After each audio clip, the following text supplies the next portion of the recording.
పరిశుద్ధ లేఖన భాగంలో నుండి అపోస్తలుడైన పౌలు ఎఫెసీ సంఘానికి రాసినటువంటి ఉత్తరం 5వ అధ్యాయం. అపోస్తలుడైన పౌలు ఎఫెసీ సంఘానికి ఇచ్చినటువంటి లేఖ ఉత్తరం 5వ అధ్యాయంలో 15వ వచనాన్ని దేవుని యొక్క మాటలు మనం ఈ సమయంలో జ్ఞాపకం చేసుకుందాం. దినములు చెడ్డవి గనుక మీరు సమయమును పోనీయక సద్వినియోగము చేసుకొనుచు అజ్ఞానుల వలె కాక జ్ఞానుల వలె నడుచుకొనున్నట్లు జాగ్రత్తగా చూచుకొనుడి. చాలండి. దేవుని స్తోత్రాలు. ప్రభువారి ఈ పరిశుద్ధ వాక్యం మన అందరి హృదయాలకు ఆశీర్వదించును గాక. ఆమెన్. చిన్న ప్రార్థన చేసుకుందాం. మహాపరిశుద్ధుడా, పరమ తండ్రి, నీ కొందనాలు నాయన. చదవబడిన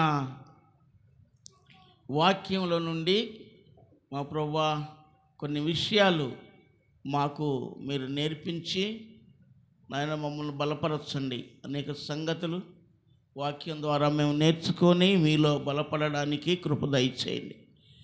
నా మాటలు ఎవరికి ప్రయోజనకరమైనవి కావు ప్రభువా. నా మాటలు ఎవరికి ఉపయోగకరమని కాదు,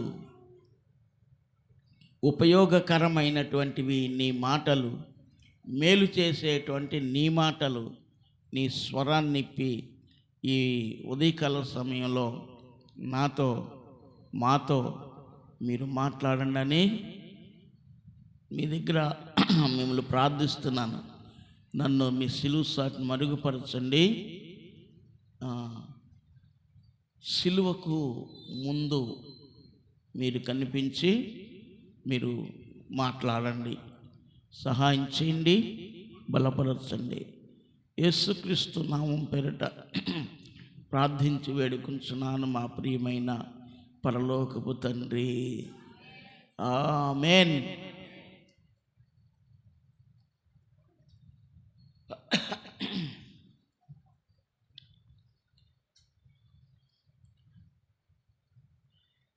ఎఫెసీ సంఘంతో పౌలు గారు మాట్లాడుతున్నటువంటి మాటల్లో ఒక మాటను మనం జ్ఞాపకం చేసుకుంటే అది చాలా విలువైనటువంటి మాట. అది చాలా అమూల్యమైనటువంటి మాట. మీరు సమయమును పోనీయక సద్వినియోగము చేసుకొనుచు జ్ఞానము లేని వారి వలె కాక జ్ఞానము గలవారి వలె నడుచుకొనుడి అని పౌలు గారు ఎఫెసీ సంఘానికి రాస్తున్నాడు. అంటే ఎఫెసీ సంఘం ఏం చేస్తుందని ఈ మాట రాశాడు అని మనం జ్ఞాపకం చేసుకుంటే, ఎఫెసీ సంఘం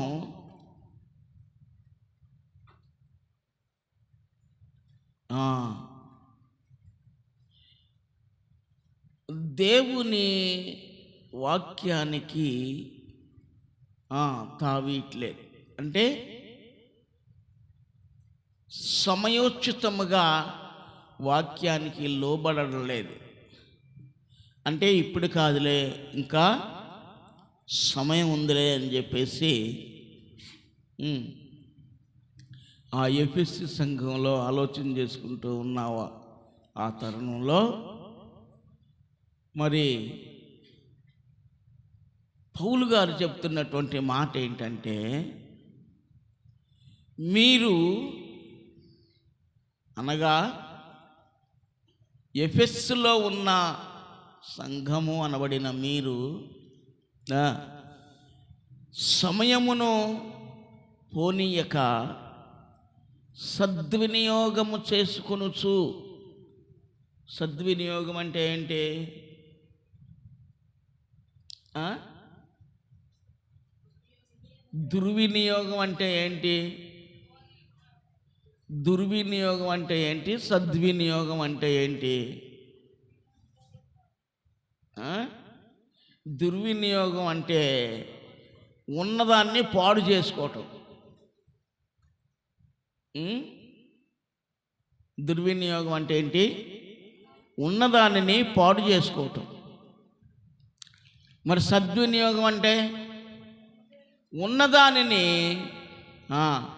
వాడుకోవటం, ఉపయోగించుకోవటం. ఉన్నదానిని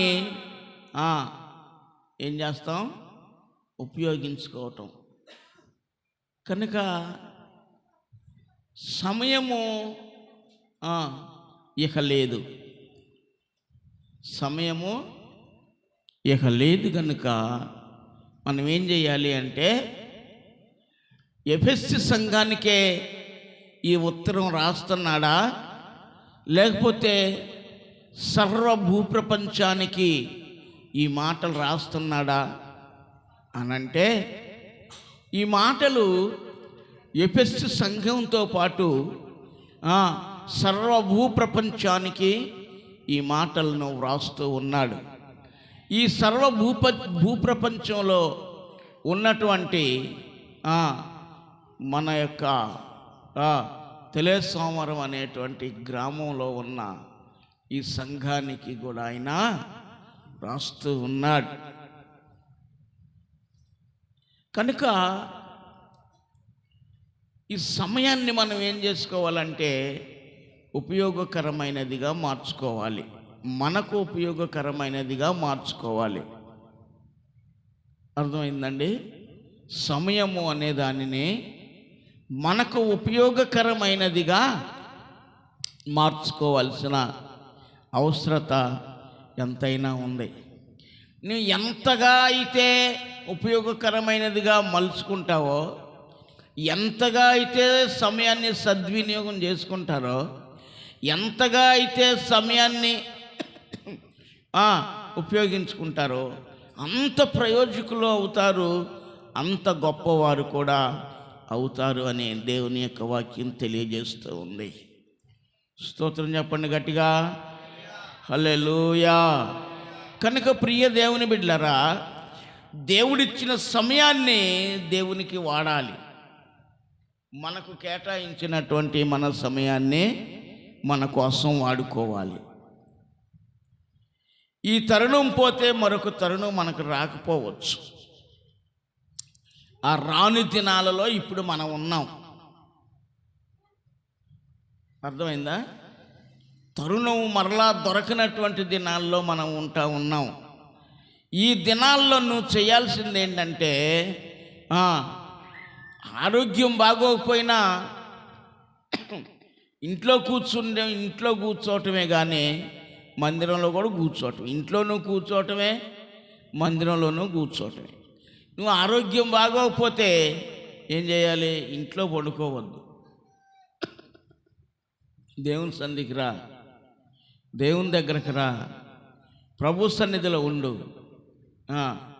ప్రభు సన్నిధిలో ఉంటే కంటికి కనిపిస్తుంటావు గనక అందరూ నిన్ను చూస్తారు, అందరూ నీ కొరకు ప్రార్థన చేస్తారు, నీకు ఊరట కలుగుతుంది. ఏమంటారు ఈ మాటకు మీరు? ఏమండి, రాకపోతే ప్రార్థన చేయరా నా రానోళ్ళ కోసం అని అంటాం. వాస్తవంగా చెప్పండి, ఎదుటున్న వాళ్ళ కోసం అందరూ చేయగలుగుతారా? కంటికి కనబడిన వాళ్ళ కోసం, కనబడకుండా ఉన్న వాళ్ళ కోసం అందరూ చేయగలుగుతారా? మాట మీరు నాకు సమాధానం చెప్పండి.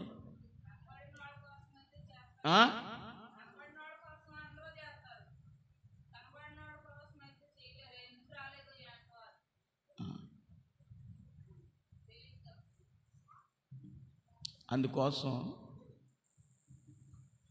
నువ్వు కనబడాల్సింది ఎక్కడంటే దేవుని సన్నిధిలో. ఎంతసేపు కూర్చుంటాం దేవుని సన్నిధిలో?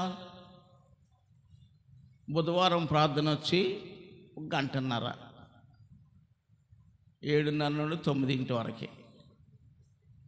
శనివారం వచ్చి విజ్ఞాపన కాబట్టి అందరూ ప్రార్థన చేస్తారు కాబట్టి 9:30 వరకే.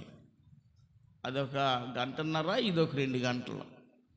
మిగిలిన సమయం అంతా ఏం చేస్తాం? పడుకుంటే పడుకుంటాం, పనులు చేస్తే పనులు చేస్తాం. ఏ పని చేసినా 24 గంటలు పనిచేస్తూ కనపడరు. అవునా? అది ఎక్కువ సమయం పడుకోవటానికి ప్రయత్నం చేస్తుంటారు.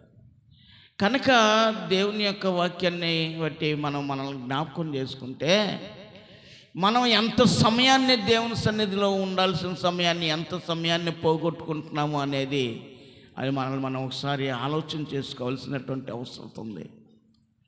నీ మట్టుకు నీవు ఎంత సమయం దేవుని సన్నిధిలో ఉంటున్నావు?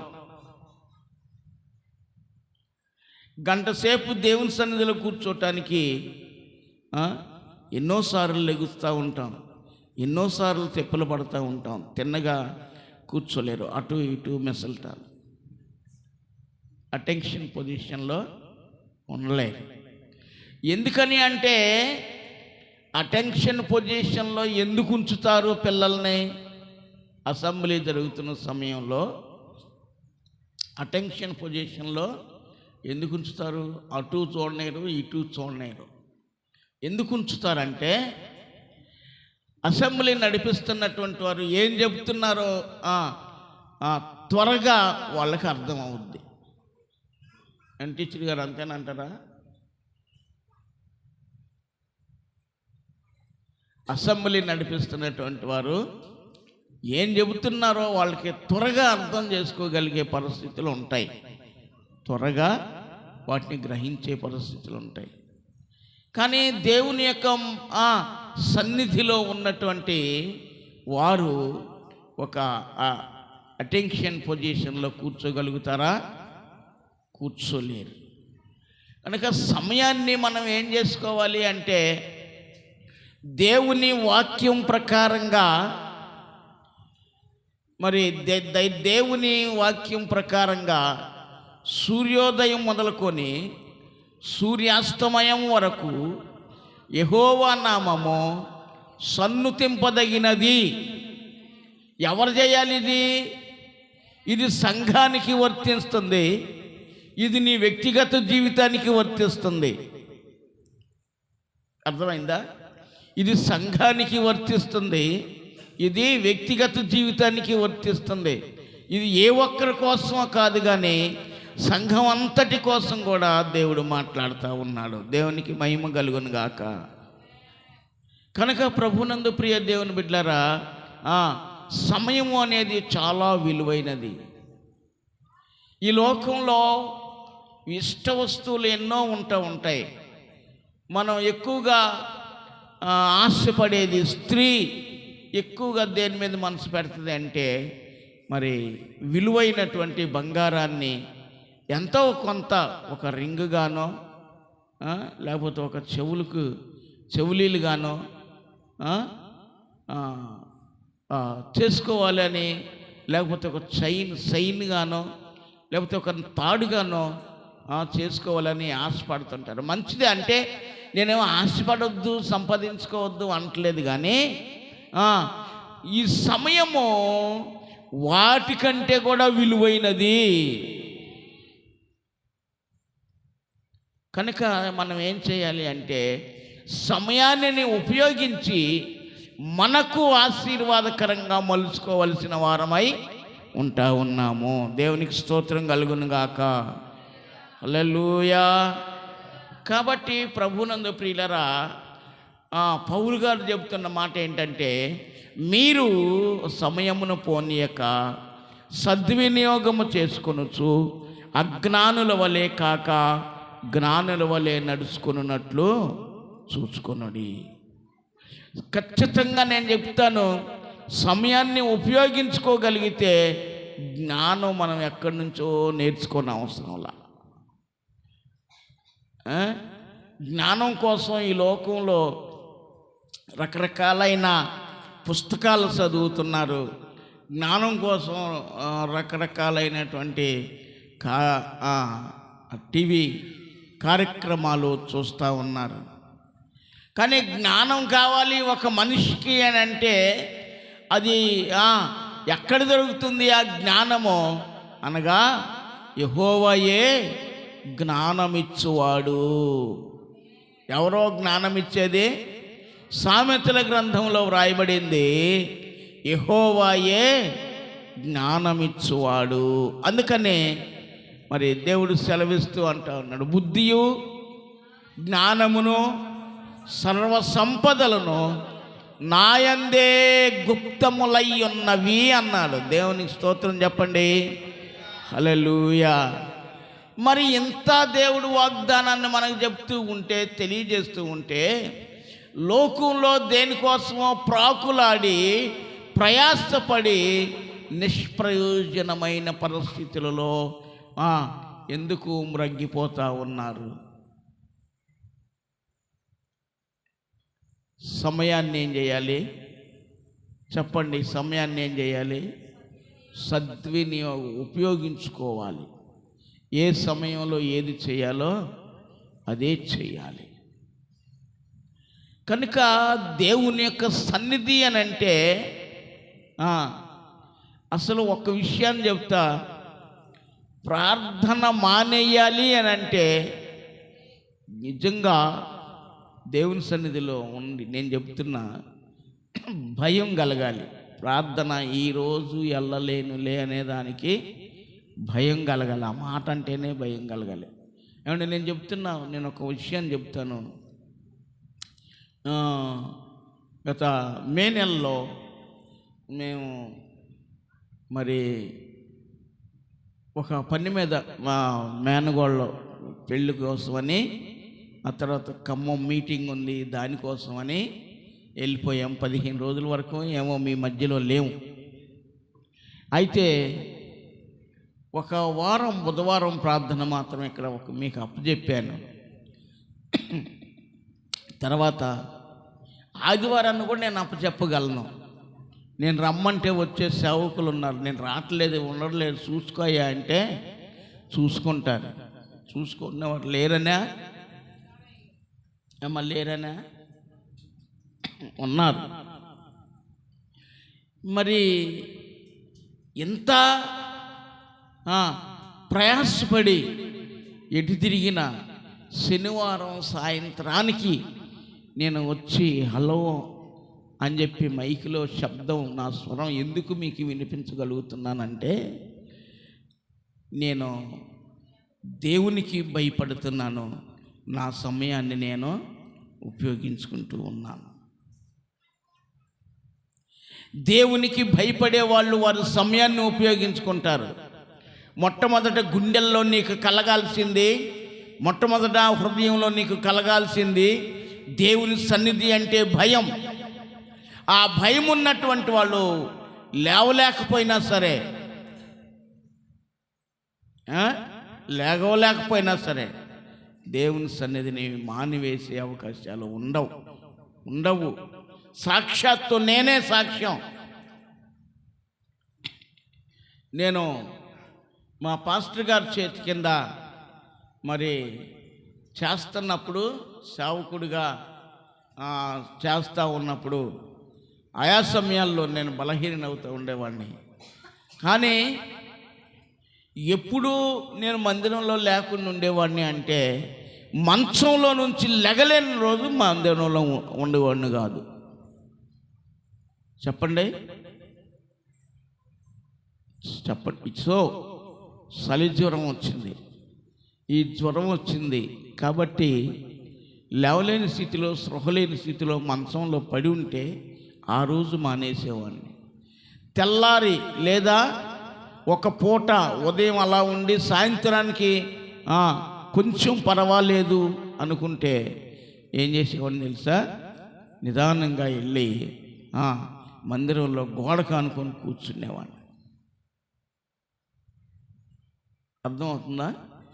మందిరంలో గోడకు ఆనుకొని కూర్చునేవాడిని.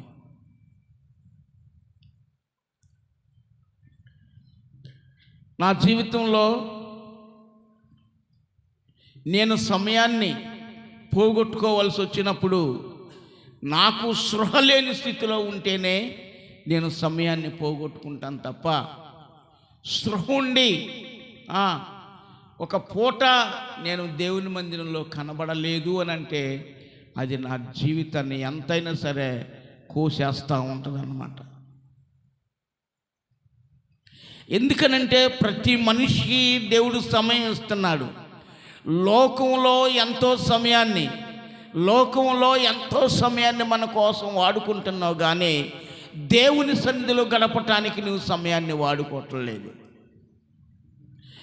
దేవుని దగ్గర గడపటానికి నువ్వు సమయానుకూలంగా రాలేకపోతున్నావు. నీ సొంత పనుల మీదే నువ్వు ఆధారపడి ఉంటున్నావు కనుక ఉండే ప్రతి మనిషి తినొద్దని నేను అంటలేదు, కానీ తినాలి. నేను మందులు వాడుతున్నానండి, కనీసం నేను టిఫిన్ చేయలేదు. మీరు చేసి ఉండకపోవచ్చు. అర్థమవుందా? నేను మందులు వాడుతున్నాను, నేను కనీసం టిఫిన్ కూడా తినలేదు. మరి ఈ పూట ట్యాబ్లెట్ వేసుకొని ఇక కుదరదు.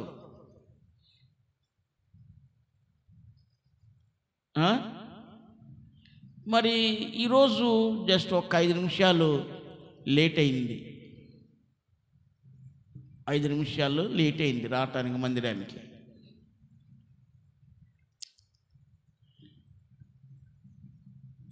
ఐదు నిమిషాలు లేట్ అయినందుకే గుండెలు దడదడ వణుకుతూ ఉన్నాయి.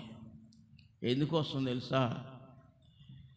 దేవుడు వచ్చి హాజరేసుకొని వెళ్ళిపోతే,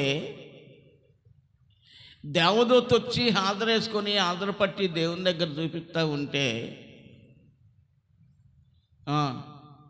నా పేరు లేకపోతే నేను ఎంత సేవ చేసి ఎందుకు సుఖం?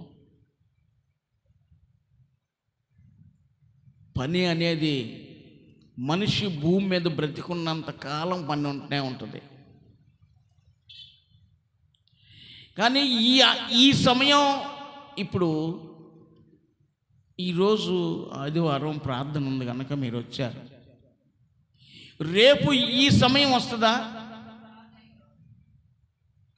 వాస్తవంగా మీరు మాట్లాడండి, నోరిప్పి మాట్లాడండి. వాస్తవంగా నీ గుండె మీద చేసుకొని చెప్పు, రేపు ఈ సమయానికి మీరు ప్రార్థనకు రండి అంటే వస్తారా?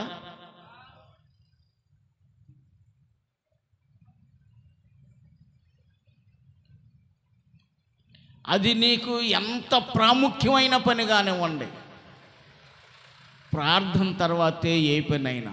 దేవునికి స్తోత్రం చెప్పండి. నేను ఇప్పుడు ఇక్కడ నుండి చెప్తున్నా, ఒకవేళ మా అమ్మ కానీ మా నాన్న కానీ వాళ్ళు మరణిస్తే, శనివారం సాయంత్రం లేక నైట్ మరణిస్తే, నేను తెల్లారి ఆదివారం ఆరాధన చూసుకున్నాకే వెళ్తా.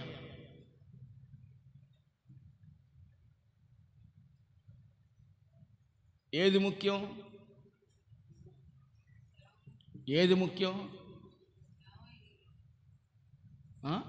ఏది ముఖ్యం? నాకు మాట్లాడరా మీరు?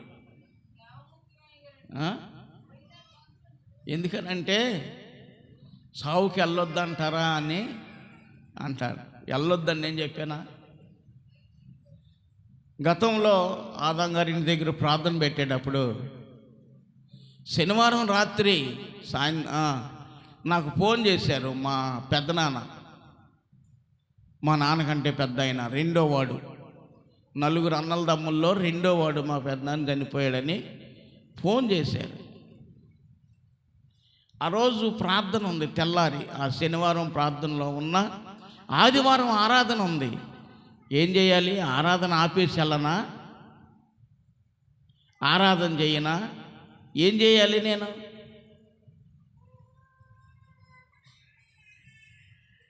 నాకు ప్రాముఖ్యమైంది ఆరాధన. కాబట్టి ఆరాధన అనేది ప్రాముఖ్యం కాబట్టి మందిరం అయిన తర్వాతే, ఆరాధన అయిన తర్వాతే నేను వెళ్ళాను. అప్పటికి నేను వెళ్ళేసరికల్లా తీసుకెళ్ళిపోతున్నారు.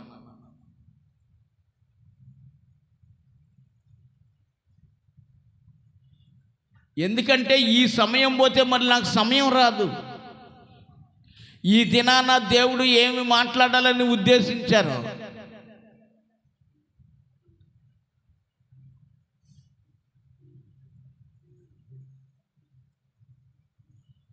నాకు ఆ భయం చేత నేను దేవుని మందిరాన్ని, దేవుని యొక్క పరిచర్యని కొనసాగిస్తూ ఉన్నాను. ఇప్పుడు నాకున్న భయం మీకు చెబుతున్నా, నేను నాకుండే భయం మీకు ఎందుకు ఉండదు? నేను చెప్పేది అదేగా మీకు. నేను అది అలా కాదు, అలా కాదు, ఎలాగ ఉండండి అని చెప్తున్నానా? ప్రార్థన అయినా పర్వాలేదు, వెళ్ళి టీవీల దగ్గర కూర్చోండి, సినిమాలు ఆదివారం కాబట్టి ప్రత్యేకమైన కార్యక్రమాలు వస్తాయి అని చెప్పి చెబుతున్నానా? శనివారం కాబట్టి లేకపోతే ప్రార్థనలు కాబట్టి కొన్ని కార్యక్రమాలు చూసుకొని కూర్చోండి అని చెప్తున్నానా? ప్రార్థనకి లేటుగా వస్తేనే భయం. అర్థమవుతుందా? ప్రార్థనకి లేటుగా వస్తేనే భయం.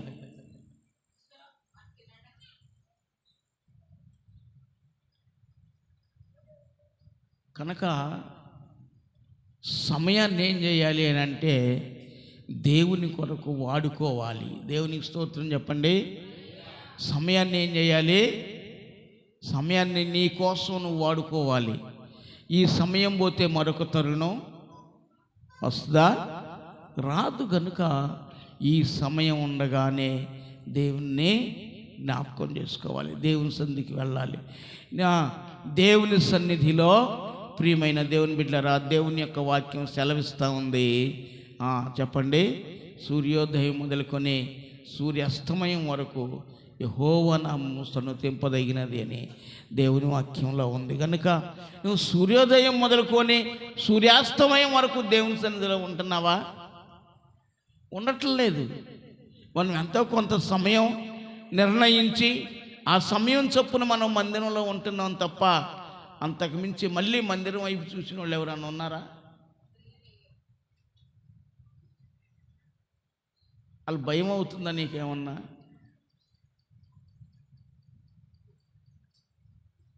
క్రైస్తవ జీవితం అంటే ప్రియమైన దేవుని బిడ్డలారా, భయముతోనూ వణుకుతోనూ కూడినటువంటిది అని మీరు జ్ఞాపకం చేసుకోవాలని నేను ప్రేమపూర్వకంగా మీకు విన్నవిస్తూ ఉన్నాను. కనుక ప్రియమైన దేవుని బిడ్డలారా, దేవుని వాక్యాన్ని జ్ఞాపకం చేసుకుంటే సమయము చెప్పండి. దినములు చెడ్డవి గనక చెప్పండి, సమయమును పోనీక సద్వినియోగము చేసుకొనొచ్చు అజ్ఞానుల వలె కాక జ్ఞానుల వలె నడుచుకున్నట్లు జాగ్రత్తగా చూసుకొనుడి అని దేవుని వాక్యం తెలియజేస్తుంది. ఏం జ్ఞానం ఉందా నీకు? లోకంలో ఉంటే జ్ఞానం ఉండొచ్చు. ఈ లోకంలో ఎంత జ్ఞానివైనా కావచ్చు, ఎంత పేరు ప్రఖ్యాతి గడించినటువంటి జ్ఞానమైనా కావచ్చు, జ్ఞానివైనా కావచ్చు. కానీ ఈ లోక జ్ఞానమును దేవుడు ఎర్రితనముగా ఎంచుచూ ఉన్నాడు అని మాత్రం జ్ఞాపకం ఉంచుకో. ఈ లోక జ్ఞానం దేవుని దృష్టిలో వెర్రితనం. అంత వెర్రితనం కాబట్టే ప్రియమైన దేవుని బిడ్డలారా, దేవుని యొక్క వాక్యాన్ని మనం జ్ఞాపకం చేసుకోగలిగితే లోకంలో అతి జ్ఞానం ఉంటుంది ఎక్కువ. చాలామందికి అతి జ్ఞానం అంటే ఎక్కువ జ్ఞానం ఉంటుంది. ఎక్కువ జ్ఞానం ఏం చేస్తుంది మనిషిని అంటే పాడు చేసేస్తుంది. పాడు చేయదా? రాగండి అయ్యగారండి, జ్ఞానం గల్లో లేట పాడవుతారు అయ్యగారని. మన బైబిలే ప్రామాణికం. బైబిలే మనకు ప్రామాణికం.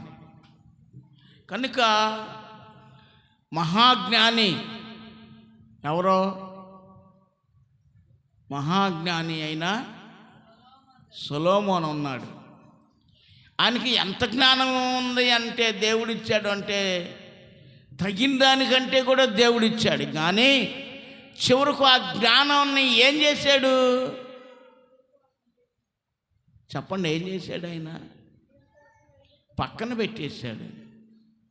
భార్యలకు లోబడి వారు చెప్పిన రీతిగా దేవతా స్తంభాలు నిలబెట్టించాడు, బలిపీఠాలను కట్టించాడు.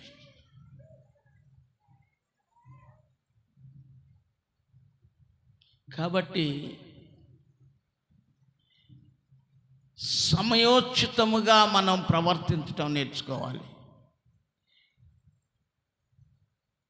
సమయమును పోనీయకుండా దేవుని కొరకు గడిపే వారిలాగా ఉండాలని దేవుని యొక్క వాక్యాన్ని తెలియజేస్తుంది. మారు మనసు లేనటువంటి వారికి దేవుని యొక్క వాక్యాన్ని నేను ఒకటి జ్ఞాపకం చేస్తాను. చూడండి, మారు మనసు లేనటువంటి వారికి, రక్షణ లేనటువంటి వారికి నేను ఒక వాక్యాన్ని పరిశుద్ధ గ్రంథంలో నుండి తెలియజేస్తాను.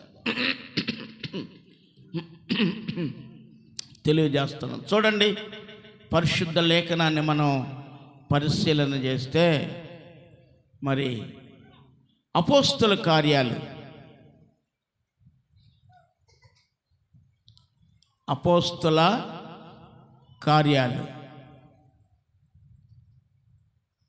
చదవండి. ఎక్కడ చదువుతారు?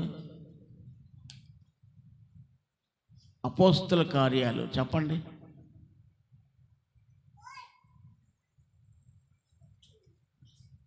దేవునికి స్తోత్రం. మీ జ్ఞాపకం లేనందుకు దేవునికి స్తోత్రం. సమయ సందర్భాన్ని బట్టి వాక్యం జ్ఞాపకానికి రావాలి. 16వ అధ్యాయం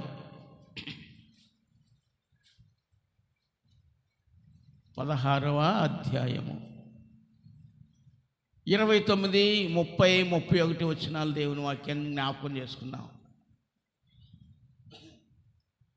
అపోస్తల కార్యాలు 16వ అధ్యాయము 29, 30, 31 వచనాలు. అతడు దీపము తెమ్మని చెప్పి లోపలికి వచ్చి వణుకుచు పౌలుకును శీలకును సాగిలపడి వారిని వెలుపలికి తీసుకొని వచ్చి, అయ్యలారా, రక్షణ పొందుటకు నేనేమి చేయవలెననెను. చాలండి, ఇక్కడ తర్వాత చదువుదాం. ఇక్కడ దేవుని యొక్క వాక్యాన్ని మనం జ్ఞాపకం చేసుకుంటే, ఇది మాసిదోనియా దేశానికి ఫిలిప్పి పట్టణము ముఖ్య పట్టణం. ఆ అధ్యాయంలోనే మరి చదివితే వ్రాయబడింది, పైనుండి చదివితే ఉందన్నమాట. అది ముఖ్య పట్టణం.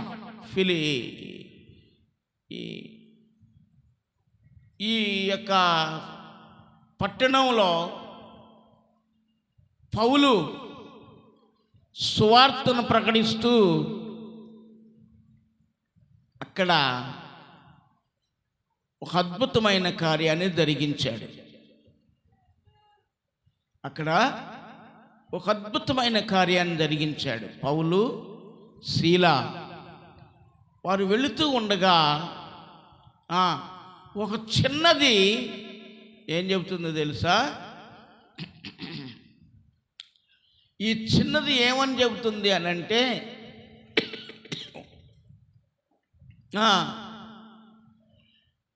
వీరు సర్వోన్నతుడైన దేవుని సేవకులు, వీరు మీకు రక్షణ మార్గమును బోధించుదురు అని చెప్పి ప్రకటన చేస్తుంది. ఒక చిన్నదే. ఈ చిన్నది ఎవరు అని మనం జ్ఞాపకం చేసుకుంటే, ఆ దేశానికి లాభాన్ని చేకూర్చి పెట్టే, అంటే ఫైనాన్షియల్గా లాభాన్ని చేకూర్చి పెట్టేటువంటి చిన్నది. ఈమెకు పుతోను అనేటువంటి దయ్యం పట్టింది. దయ్యం పట్టింది అని అంటే వాళ్ళు ఏం చెబుతారంటే సోది చెప్తారు. ఏం చెబుతారు? సోది చెప్తారు. సోది చెప్పినప్పుడు వాళ్ళు, మీరు ఎప్పుడైనా చెప్పించుకున్నారో లేదో నాకు తెలియదు, కానీ నా చిన్నతనంలో మా అమ్మ సోది చెప్పించేది. నేను కూడా కూర్చొని ఏం చెప్తారు ఏనాలి అని. వాళ్ళు కొన్ని దేవతల్ని పొగిడి జ్ఞాపకం చేసుకున్న తర్వాత వాళ్ళు ఒక మాట అడుగుతారు. ఏమడుగుతారు? చెప్పేవాళ్ళు, సోది చెప్పేవాళ్ళు ఒక మాట అడుగుతారు. ఏం చెబుతారు? అత్తని సోదా పుట్టింటి సోదా అని అడుగుతారనమాట. దాన్ని బట్టి మరలా వాళ్ళు ఏం చేస్తారంటే అలా జ్ఞాపకం చేసుకొని మరలా దేవతలను కలిసి ఆ యొక్క విధానంలో ఎవరినైతే వాళ్ళని గురించి అక్కడ వాళ్ళు చెబుతూ ఉంటారన్నమాట. అంటే ఈ చరిత్ర వాళ్ళకి ఎలాగ తెలుసుద్ది అనంటే అపవాదిని బట్టి తెలుసుద్ది. అపవాది ఎక్కడి నుంచి వచ్చింది అని మనం జ్ఞాపకం చేసుకుంటే, అపవాది పరలోకంలో నుండే పడద్రోయబడింది. అపవాది పరలోకంలో ఎట్టుంటుంది అయ్యగారండి అని అంటే, ఈ అపవాది అయినటువంటి వాడు పరలోకంలో ఉన్న దూతలలో ప్రధానమైన దూత, వెలుగుతూ ఉండేటువంటి వాడు, యేసు ప్రభువుతో సమానముగా వెలుగుతూ ఉండేటువంటి వాడు. ఎంత సమానంగా వెలిగినా ఆయన దేవుడు కాదు, ఆయన దూతే. ఈ దూతకి ఒకసారి ఆలోచన వచ్చింది. ఏమని? ఆయనే కూర్చోవాలా ఈ సింహాసనం మీద? నేను కూర్చోకూడదా? నేను ఆయనతో పాటు సమానంగా గెలగట్లేదా అని చెప్పి కొంచెం మనసులో అనుకున్నాడు. అంతే, కూర్చోవాలి అనుకున్నాడు. మన దేవుడు యేసయ్య ఏం ఎరిగినవాడు? హృదయాలోచన ఎరిగినటువంటి వాడు కనుక వాడిని ఏం చేశాడు? నీ వెలుగు ఇక్కడనే విడిచిపెట్టి నల్లగా దానిని వై క్రిందకు పడిపోదువుగా కానీ త్రోసేశాడు. అది నల్లడదై కింద పడిపోయింది అన్నమాట.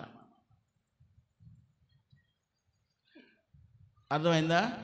మరి పరలోకంలో నుంచి పడద్రోయబడిందంటే మనిషి జీవితం దానికి తెలియదా? తెలుసు.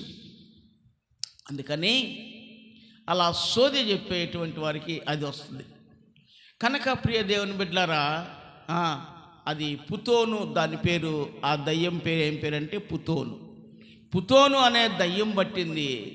ఏం చెబుతుంది? ఏం ప్రకటిస్తుంది? రక్షణ మార్గాన్ని వీళ్ళు మీకు బోధిస్తారు, దేవుని సేవకులు అని చెప్పి కేకలేస్తుంది. ఎవడంటాడు దయ్యం? దయ్యం పట్టిన వాళ్ళు కేకలేస్తుంటే దగ్గర ఉంటారు ఎవరన్నా? ఏమండి, కేకలేస్తుంటే ఉంటారు ఎవరన్నా? ఎవరో ఉండరు. అందుకనే పౌలు వ్యాకులపడి బాధపడి మహాబాధ కలిగి దాని వైపు తిరిగి దాన్ని గద్దించేసరికి అది ఆ పిల్లని విడిచిపెట్టిపోయింది. మంచి వయసు పిల్ల, వివాహం కావలసి భర్తతో సంసారం చేస్తూ బిడలను కనవలసినటువంటి ఆ పిల్ల, ఆ యవనస్తురాలు దేని పాలయ్యింది? దయ్యం పాలైపోయింది. పౌలు అక్కడ ఆ గొప్ప కార్యాన్ని చేశాడు, దాన్ని వెళ్ళగొట్టాడు. ఇప్పుడు సోది చెబుదామంటే సోది వస్తుందా? రావట్లేదు.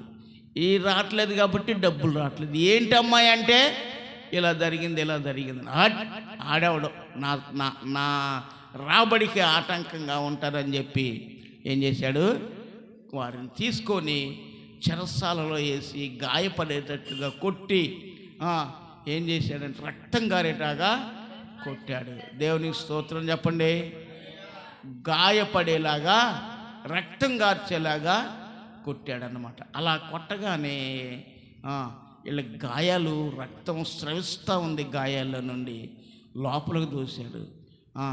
అయినా సరే వీళ్ళు ఏం చేస్తున్నారు, మధ్యరాత్రి కళ్ళు లేచి వాళ్ళు గాయాలను లెక్క చేయలేదు, గాయాల వలన కలిగే బాధను లెక్క చేయలేదు, గాయాల వల్ల కలిగే తీపి, నొప్పి, పోటు, బాధ దేన్ని లెక్క చేయలేదు. లేచి ఏం చేస్తున్నారు చెబితే, వాళ్ళు కీర్తనలు పాడుతూ, చప్పట్లు కొడుతూ, కీర్తనలు పాడుతూ అర్ధరాత్రి వేళ దేవుని స్తుతిస్తున్నారు. ఎక్కడున్నారు వీళ్ళు?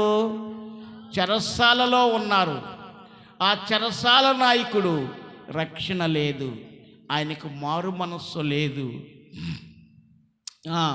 ఆయనకు పాపక్షమాపణ లేదు. గనుక ప్రియ దేవుని బిడ్డలారా, దేవుని యొక్క వాక్యాన్ని జ్ఞాపకం చేసుకుంటే అతడు వారిని బంధించి లోపలేశారు. వీరు దేవుణ్ణి ఆరాధన చేశారు. ప్రియ దేవుని బిడ్డలారా, నేను మీకు చెప్తున్నది ఏంటంటే, ఆరాధన చేయటం నేర్చుకోండి. ఆరాధన పరిస్థితులన్నింటినీ, అది ఎంత గడ్డు పరిస్థితినైనా సరే మార్చగలిగింది అద్భుతమైన ఆరాధన. నీ వ్యక్తిగతంగా నువ్వు ఆరాధన చేయొచ్చు, నీ వ్యక్తిగతంగా నువ్వు ఆరాధన చేయొచ్చు, నీ సంఘంతో నువ్వు ఆరాధన చేయొచ్చు, నీ కుటుంబంతో నువ్వు ఆరాధన చేయొచ్చు.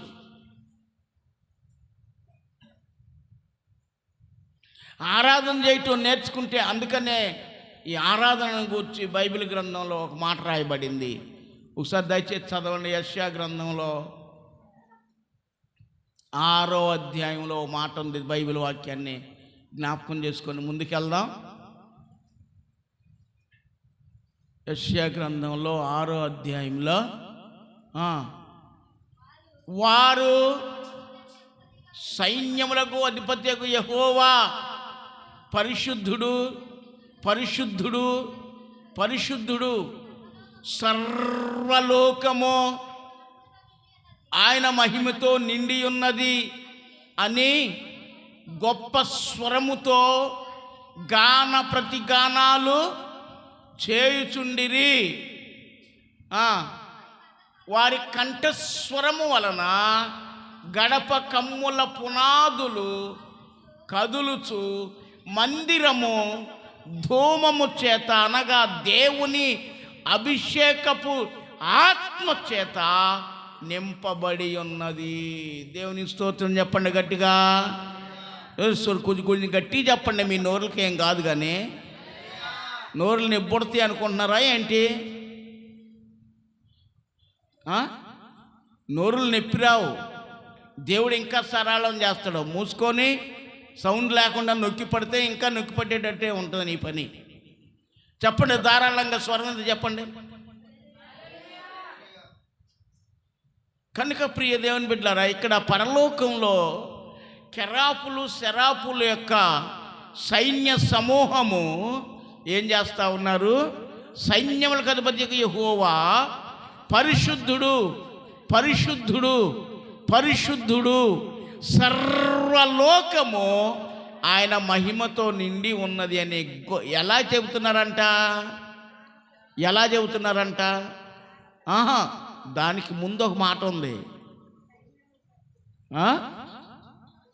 గొప్ప స్వరముతో. ఆ మాట చెప్పమంటే అటు ఇటు ఇటు అటు తిప్పుతారా? గొప్ప స్వరముతో. ఇప్పుడు చెప్పండి, ఏం చేస్తున్నారు వాళ్ళు? గాన ప్రతిగానాలు చేస్తూ ఉన్నారు. ఆ కంఠధ్వనికి, ఆ శబ్దానికి ఏం జరిగింది? పరలోకపు యొక్క 12 గడప కమ్ముల పునాదులు కదులుచు మందిరము దేవుని అభిషేకపు ఆత్మ చేత, ధూమము చేత నింపబడినది. కాబట్టి ప్రియ దేవుని బిడ్డలారా, ఆరాధన అనగా చెరసాలలో ఉన్నటువంటి పౌలు శీల కూడా వారు స్వరమెత్తి కరములు తరిచి పాటలు పాడుతూ, ఆరాధన చేస్తూ, ప్రార్థన చేస్తూ ఉన్నటువంటి సమయంలో చెరసాల కూడా ఏమైపోయింది తెలుసా? కదిలిపోయింది. ఆరాధనలో ఎంత శక్తి ఉందో చూడండి ప్రియులరా. నువ్వు ఆరాధన చేయగలిగితే నీ ఆరాధన ద్వారా నీ ఇల్లు కదిలించబడుతుంది, నీ కుటుంబం కదిలించబడుతుంది, నీ కుటుంబ సభ్యులు కదిలించబడతారు. నువ్వు ఆరాధన చేయిస్తే కదిలించబడింది ఏది కూడా కదిలించబడినది ఏదైనా ఉండదు. మరి ఆరాధన చేస్తున్నావా?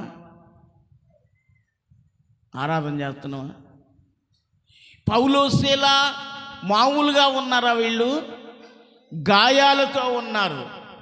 పౌలు శీల మామూలుగా ఉన్నారా? వీళ్ళు రక్తాల కారుతూ ఉన్నాయి. కాళ్ళల నుండి, చేతుల్లో నుండి, శరీర భాగాల్లో నుండి రక్తం స్రవిస్తూ ఉంది. రక్తం స్రవిస్తూ ఉన్నా సరే ఏం చేయట్లేదు. చెప్పండి, ఏం చేస్తున్నారు వీళ్ళు? అద్భుతమైనటువంటి ఆరాధన చేస్తూ ఉన్నారు. దేవునికి స్తోత్రం చెప్పండి గట్టిగా. అలాంటి ఆరాధన వలన జరిగిన గొప్ప కార్యం ఏంటంటే చెరసాల పునాదులు కదిలిపోయినాయి. ఖైదీలు అందరి బంధకాలు ఎవరు ఊడదీయకుండానే ఊడిపోయినాయి అండి. ఎంత అద్భుతం జరిగిందో చూడండి, ఎంత గొప్ప అద్భుతం జరిగిందో చూడండి.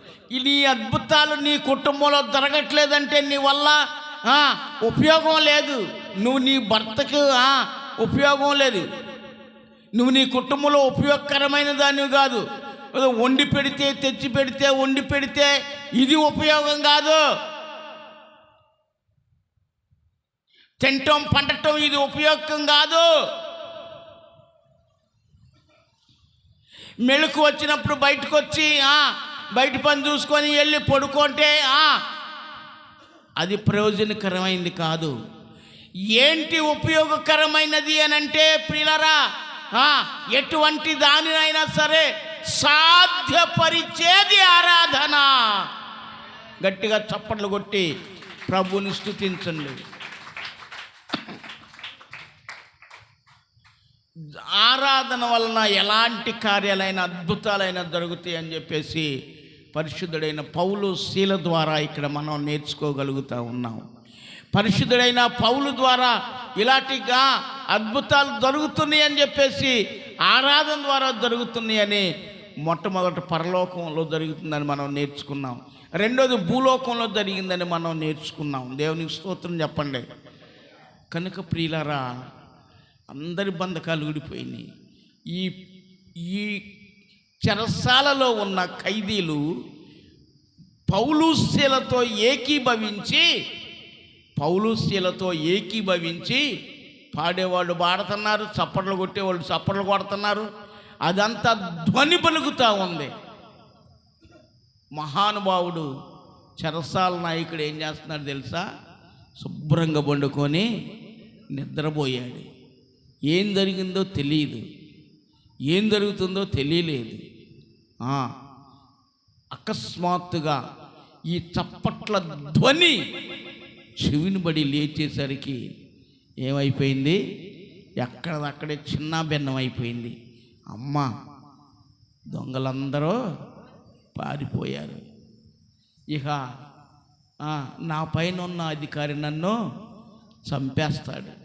ఆయన చేతిలో చావటం ఎందుకు? నా తప్పుకు నేనే చచ్చిపోతానని ఆయన చంపుకోవాలని తను తానే ఆత్మహత్యాయత్నం చేశాడు. దేవునికి స్తోత్రాలు. యత్నం చేస్తే దేవుని సేవకులు ఉన్న చోట ఎవడు చావకూడదు. ఆత్మహత్య యత్నాలు సాగవు. అర్థమైందా? ఆత్మహత్య, సావు అనేది సాధ్యం, అది కాదు నేను చెప్పే సంగతి. ఆత్మహత్య ఉరిపెట్టుకోని సావాలనో, ముందు దాగి సావాలనో, మరి ఇంకో రకంగా సావాలనో కాదు. సావాలన్న ప్రయత్నాల్లో ఉన్నవాళ్ళు గురించి ఇక్కడ రాయబడింది. ఆత్మహత్య యత్నం చేసుకున్నాడు పౌలు శీలలు చూసి, అయ్యా మేమెక్కడే ఉన్నాం, మేమెక్కడికే ఉన్నాం, మేమే కాదు ఈ చెరసాలలో ఉన్న ఏ ఖైదీ కూడా బయటికి పారిపోలా, ఇక్కడ అందరం క్షేమంగానే ఉన్నాం. ఎందుకు? ఏ హాని చేసుకోవద్దు, నిన్ను నువ్వు ఏ హాని చేసుకోవద్దు అన్నాడు. దేవునికి స్తోత్రించండి గట్టిగా. కనుక ప్రియ దేవుని బిడ్డలారా, ఈ మాటకు ఆయనకు ఆశ్చర్యం కలిగి నిజమేనా అని చెప్పి దీపం వెలిగించి చూస్తే ఎక్కడ వాళ్ళు అక్కడే ఉన్నారు. కదిలారా అంటే వాళ్ళు ఏ స్థితిలో కదిలారు? మరి ఆరాధన చేయటం అంటే కదలాలుగా, కదులుతూ ఉన్నారు. కానీ ఖైదీలను ఏ గదిలో బంధించి ఉంచినటువంటి వారు ఆ గదుల్లోనే ఉండిపోయారు. దేవునికి స్తోత్రం చెప్పండి, హల్లెలూయా చెప్పండి గట్టిగా, హల్లెలూయా. కనుక ప్రభువునందు ప్రియమైన దేవుని బిడ్డలారా, ఈ ఉదయకాల సమయంలో ఆరాధన వలన ఎంత అద్భుతం జరుగుతుందో చూడండి. ఇక్కడ అద్భుత కార్యం జరుగుతుంది. ఆ రాత్రి ఆ దీపం తెమ్మని వారి దగ్గరికి వెళ్ళి చూచి ప్రత్యేకంగా దేవుని సేవకులు అని వారిని తీసుకొని వాళ్ళ గాయాలు కడిగాడండి, వాళ్ళ గాయాలు కట్టాడండి. దేవునికి స్తోత్రాలు. వారి గాయాలు కట్టాడు. కట్టిన తర్వాత అక్కడ ఆయన ఒక మాట అడుగుతున్నాడు వాళ్ళని. ఏమడుగుతున్నాడు తెలుసా? ఇక్కడ ముందు ఈ వాక్యాన్ని చదవండి. మీరు సమయమును పోనీయక సద్వినియోగము చేసుకొనుచు అజ్ఞానుల వలె కాక జ్ఞానుల వలె నడుచుకున్నట్లు జాగ్రత్తగా చూచుకొనుడి. రక్షణ పొందటానికి ఇది నాకు సమయం అనుకున్నాడు చెరసాల నాయకుడు. లోక జ్ఞానంతో పాటు దైవ జ్ఞానం కావాలి అనుకున్నాడు. ఆ దైవ జ్ఞానం చేత నింపబడిన వాడై అడుగుతూ ఉన్నాడు, అయ్యలారా రక్షణ పొందడానికి నేనేమి చేయాలి? అయ్యలారా రక్షణ పొందడానికి నేనేం చేయాలి? ప్రియ దేవుని బిడ్డ, నువ్వు రక్షించబడితే నీ ఆరాధన జీవితాన్ని చూసిన నీ బిడ్డ, నీ ఆరాధన జీవితాన్ని చూసిన నీ భర్త, నీ ఆరాధన జీవితాన్ని చూసిన నీ భార్య, నేను కూడా నీకులాగా ఉండాలంటే, ఇలాగ ఆరాధన చేయాలని నేనేం చేయాలి అని ఏ రోజైనా నీ పిల్లలు నిన్ను అడిగారా?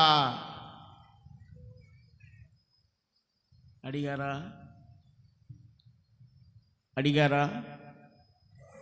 ఇక్కడ వాక్యం ఏం చెప్తుంది?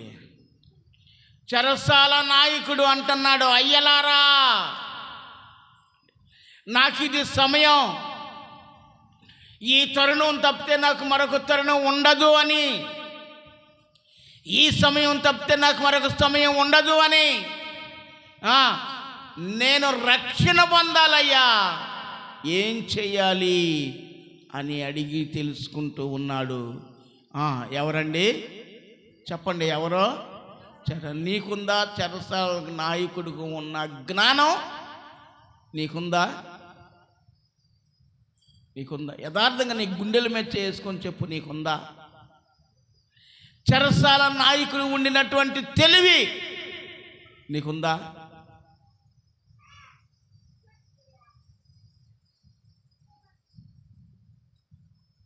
ఏమండి, నీకుందా? లేకపోతే ఇదే సమయం, ఇదే మిక్కిలి అనుకూల సమయం, ఇదే మిక్కిలి అనుకూల సమయం.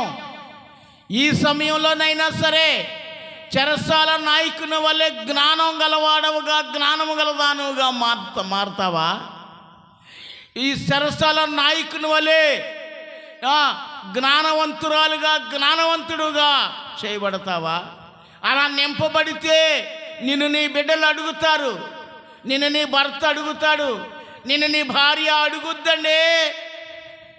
ఇది ఎలా సాధ్యం? నేను చేయాలి అంటే ఏం చేయాలి? ఎలా సాధ్యపడద్దని అడుగుతారు. చెరసాల నాయకుడు అదే అడిగాడు. దేవునికి స్తోత్రం చెప్పండి. మనం పోకిరితనంగా పోకిరి చేష్టలు చేసుకుంటా, పోకిరి నవ్వులు నవ్వుకుంటా, పోకిరోళ్ళతో కలిసి పోకిరి మాటలు మాట్లాడుకుంటా ఉంటే నీ భర్త నిన్ను ఎలాగ నమ్ముతాడు? నీ భర్త నిన్ను ఎలాగ అడుగుతాడు? నీ భర్త నిన్ను ఎలా అడుగుతాడు? నీకే లేదు, ఇంక నీ భర్తకు నువ్వేం చెప్పగలవు? అది చూడలేదు నీ భర్త నీ దగ్గర, అది చూడలేదు నీ భార్య నీ దగ్గర, అది చూడలేదు నీ బిడ్డలు నీ దగ్గర.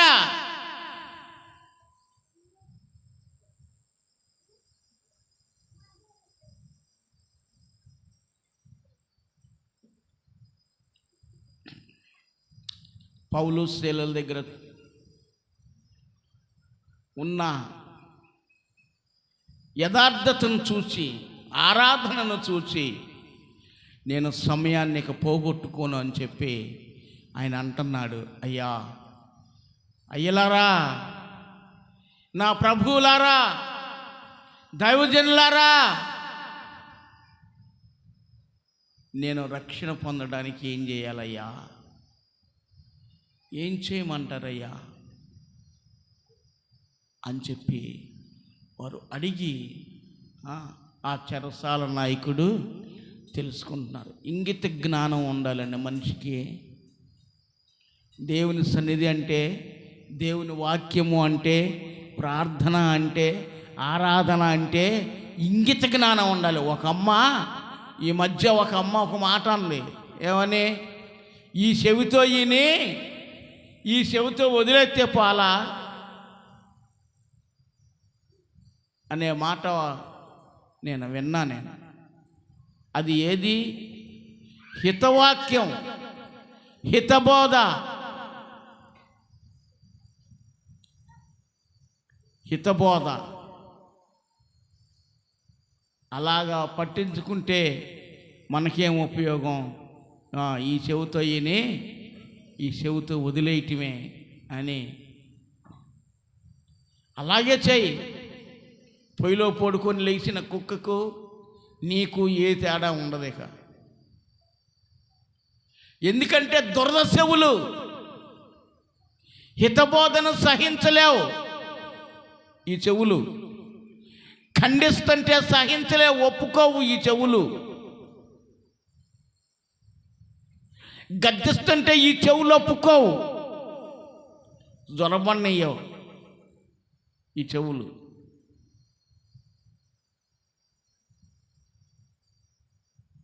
అలా చేయొద్దు, ఇలాగ చెయ్యి అని అంటే ఈ జ్వరబన్నయ్యవు. ఈ మాటలు చెవులు జ్వరబన్నయ్యవు, చెవులు మందమేస్తాయి.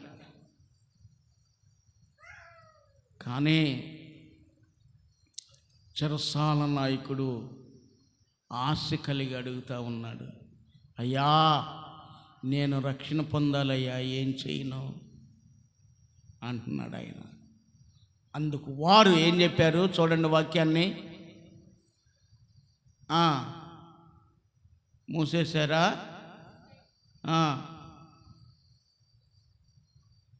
ప్రభు అయిన యేసు, నాకు తెలియదని కాదు నేను చెప్పేది, ప్రభు అయిన యేసునందు విశ్వాసం ఉంచుము, అప్పుడు నీవును నీ ఇంటి వారును రక్షణ పొందుదురని వారు ఎవరితో చెప్పారు? చెరసాల నాయకునితో చెప్పాడండి. దేవునికి స్తోత్రం చెప్పండి. చెప్పండి గట్టిగా, చెప్పాలి గట్టిగా. హల్లెలూయా. అయ్యా, ఏం చేయాలంటే పౌలు శీలవ ఆయనకి బోధ చెబుతూ ఉన్నారు. ఏంటో తెలుసా? ప్రభు అయిన యేసునందు విశ్వాసముంచు, అప్పుడు నీ ఒక్కడవే కాదు నాయనా, నువ్వు నీ కుటుంబం కూడా రక్షించబడతారు అని చెప్పి పౌలు శీల చేసిన హితబోధను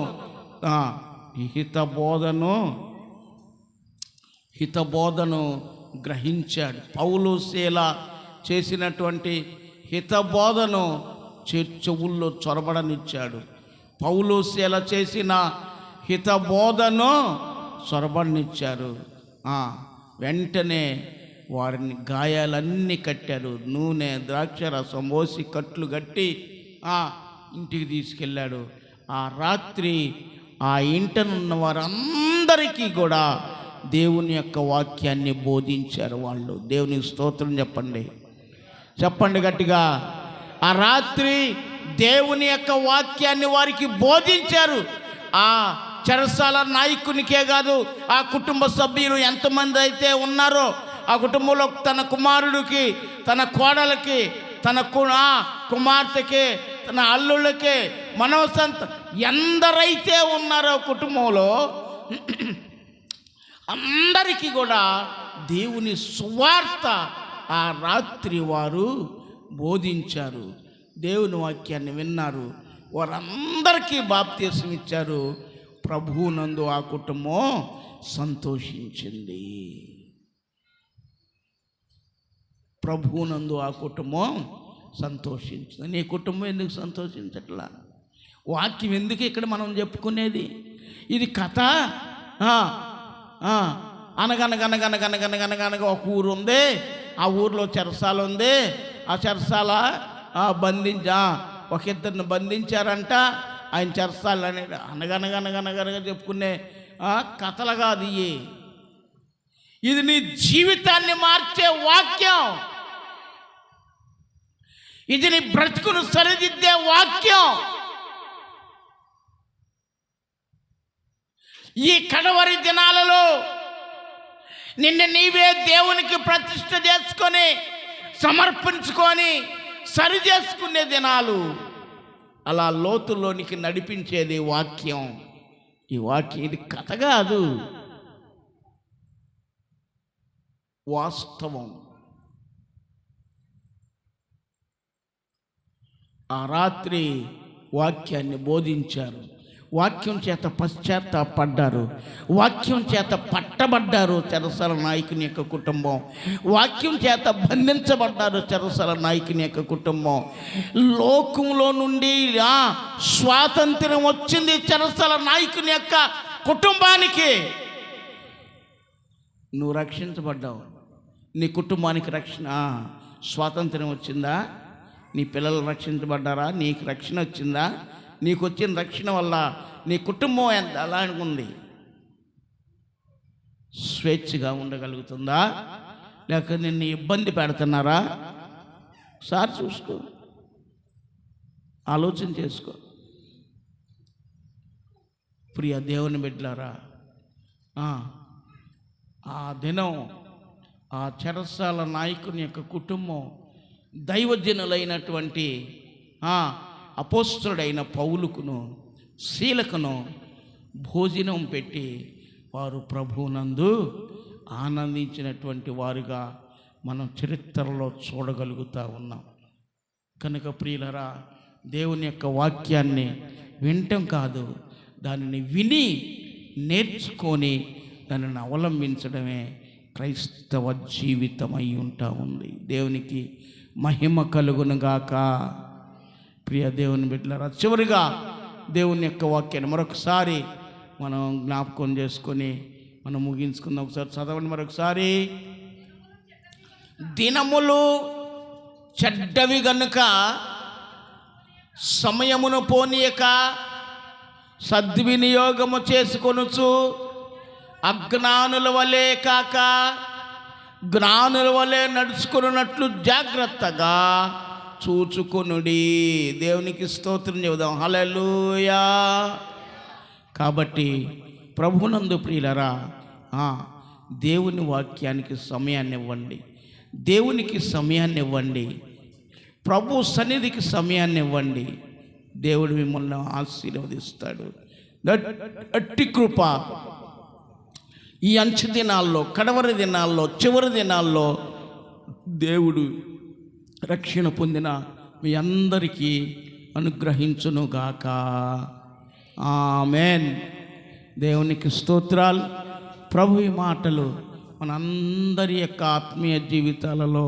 వర్ధిల్ల చేయునుగాక. ఆమేన్. ప్రార్థన చేసుకుందాం.